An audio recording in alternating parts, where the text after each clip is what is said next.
Well, in 2000, by 2013, you actually were the symbolic first signer for a proposition in the Florida State Constitution. Yeah. In terms of same-sex marriages. Yep. Because a few years earlier, you had made some homophobic comments. Yeah. On one of the radio shows.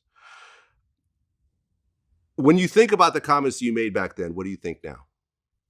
They was terrible.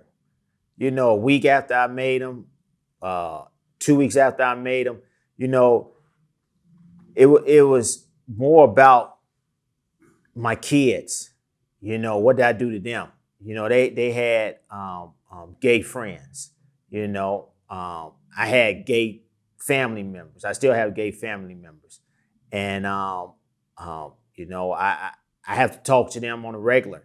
And I had to make sure that they understand that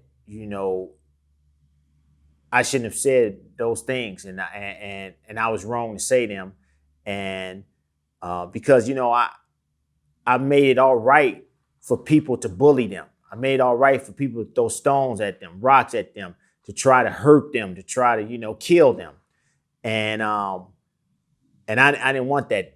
They should live their lives the way we all should live our lives as equals, and that's what we trying to do now is everybody live their lives as equals and equality, and so it's coming full circle around.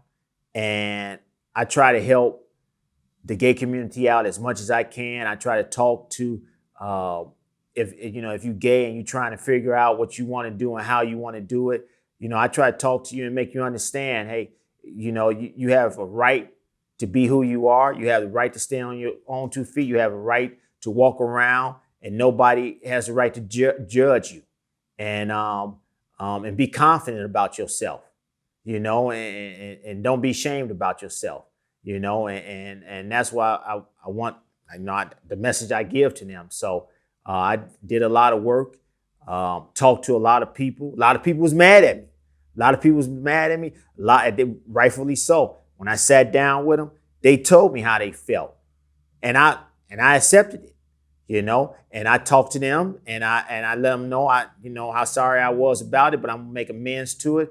And I'm going to try to help everybody out in the gay community, the LGBT community, and make amends for it. And I'm still doing it, and I'm happy that I'm doing it. Well, I think people need to realize that there's very different environments than 2020 back then. For example, if you listen to Eddie Murphy's first 2 stand-ups, Raw and Delirious, he's saying the F word left and right, and the whole audience laughing. No one makes a big deal out of it. This is the sort of thing. In your interview, you said, well, I know I hate gay people, so I let it be known. I don't like gay people, and I don't like to be around gay people. I'm homophobic. You look at that at 2020, and it's like, wow, that's extremely harsh. But it seems like you actually took it seriously and did a bunch of things very, very publicly. You could have just said, well, that's just the way it is. If you don't like it, then that's your problem. But you actually are front and center in terms of gay advocacy, especially in the NBA. Yeah, like I said, I have family members that are gay, and I don't want them to be out there getting, bullied or getting stuff thrown at them, or getting kidnapped, or getting stuff done to them. I want them to hold their heads up. I want them to walk around and be who they are. And my parents always told me, if you own up to your mistakes and try to make it better, and don't run away from them, and that's what I don't do that. If I say something, and if I made a mistake, I'm gonna own up to it, but I'm gonna try to make it better and try to change the culture and make everybody understand that was wrong for me to do that, and this is the way it should be. So yeah, I condoned it and I owned up to it, and I want to make it better. And I'm not scared to make it better, and I'm not scared to talk about it either. Do you feel you're not in the Hall of Fame because of that statement you made? No question. We were just talking about that yesterday. Yep. We were just talking about that. Yep. It's messed up. But, I don't have no control over it. and I don't think about it.